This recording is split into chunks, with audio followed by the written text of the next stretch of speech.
آقا کریم صلی اللہ علیہ وآلہ وسلم ذی الحجہ شریف کے پہلے 10 دنوں کی فضیلت بیان کرتے ہوئے ارشاد فرماتے ہیں کہ آقا کریم صلی اللہ علیہ وآلہ وسلم نے فرمایا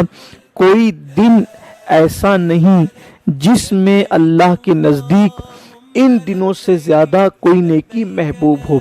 یعنی کہ ذی الحجہ شریف کے 10 دنوں کے اندر اللہ کو نیکیاں جتنی پسند ہے، جتنی محبوب ہے، یا نیکیوں کا جو اجر اللہ ان 10 دنوں میں عطا فرماتا ہے، ان کے علاوہ اور دنوں میں نیکیوں کا وہ صلہ یا وہ اجر بیان نہیں کیا گیا۔ یعنی کوئی عمل، کوئی نیکی اللہ کے نزدیک ان 10 دنوں سے بڑھ کر کے نہیں ہے۔ صحابہ کرام نے عرض کیا کہ یا رسول اللہ صلی اللہ علیہ وآلہ وسلم، ان 10 دنوں میں یعنی ذی الحجہ کے پہلے 10 دنوں میں جو نیکی کی جاتی ہے، کیا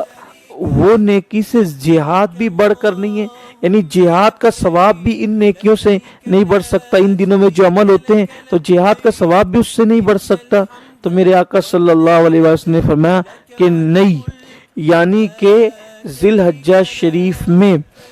10 دنوں میں جو نیکی کی جاتی ہے، جہاد بھی اس سے یا جہاد کی نیکی بھی اس سے بڑھ نہیں سکتی، بلکہ یہ جہاد سے بڑھ کر ہیں۔ ہاں، جہاد میں اگر کوئی بندہ شہید ہو جائے اور شہادت کا مقام حاصل کر لے، یعنی اپنا کچھ وہ لے جائے تو واپس نہ لائے، نہ جان لائے نہ مال واپس لائے، تب اس کی شہادت جو ہے ان نیکیوں سے بڑھ سکتی ہے۔ باقی کے شہادت کے علاوہ جو کچھ بھی اور دنوں میں آپ نے عمل کیا ہے، وہ ذی الحجہ شریف کے ان 10 دنوں کے اندر جو نیکی ہے وہ ہر نیکی سے بڑی نیکی اور بڑا صلہ پاتی ہے اور بڑا اجر پاتی ہے۔ پھر بیان کیا جاتا ہے کہ ام المومنین حضرت عائشہ صدیقہ رضی اللہ تعالیٰ عنہ فرمایا کرتی تھی کہ اللہ کے رسول علیہ الصلوۃ والتسلیم سے اللہ کے رسول صلی اللہ علیہ وآلہ وسلم کے مبارک زمانے میں ایک ایسا واقعہ پیش آیا، ہم نے ایک ایسا منظر دیکھا کہ ایک شخص تھا، حضور علیہ السلام کے ظاہری دور میں ایک شخص تھا جس کو میوزک کی اور گانے باجے کی بڑی عادت تھی، اور وہ اس لت میں ڈوبا ہوا تھا اور اسی میں وہ ڈوبا رہتا تھا۔ لیکن اس کی یہ عادت تھی کہ وہ گانے باجے تماشوں کا عادی تو تھا، لیکن ساتھ میں اس کا ایک اچھا عمل یہ تھا کہ جب وہ ذی الحجہ شریف کا چاند دیکھتا تھا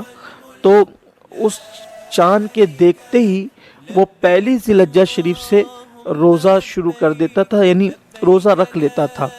تو حضور اکرم صلی اللہ علیہ وآلہ وسلم کی بارگاہ میں یہ بات عرض کی گئی کہ کریم آقا، ایک بندہ ہے جو میوزک اور گانے وغیرہ کا عادی ہے، لیکن جب ذی الحجہ شریف کا وہ چاند دیکھتا ہے تو وہ روزہ رکھ لیتا ہے۔ تو آقا کریم صلی اللہ علیہ وآلہ وسلم نے بندہ نوازی اور کرم نوازی فرما کر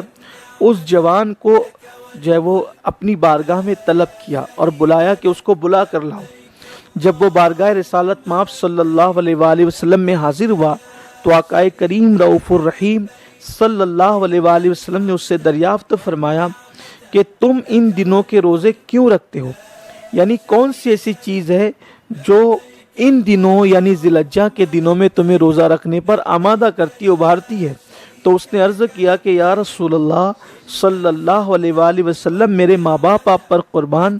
آقا یہ دن حج کے دن ہے اور ان دنوں میں حاجی عبادت کرتے ہیں، تو میری خواہش یہ ہے کہ میں وہاں تو پہنچ نہیں سکتا، تو میں یہیں عبادت کر کے ان کی دعا میں اور ان کی عبادتوں میں میں بھی شریک ہو جاؤں، میری بھی شرکت ہو جائے کہ میں ان کی دعاؤں میں، ان کی عبادتوں میں، وہ عبادت کرے تو میں بھی عبادت کر لوں، وہ راتوں کو جگ رہے تو میں بھی راتوں کو جگ لوں، وہ ان کی عبادت میں میری بھی شرکت ہو جائے۔ تو کریم آقا صلی اللہ علیہ وآلہ وسلم خوش ہوئے اور اس جوان سے حضور علیہ السلام نے ارشاد فرمایا کہ ان 10 دنوں کے اندر جو تم روزہ رکھتے ہو تو ان میں سے ایک روزے کا ثواب ایسے ہیں جیسے کہ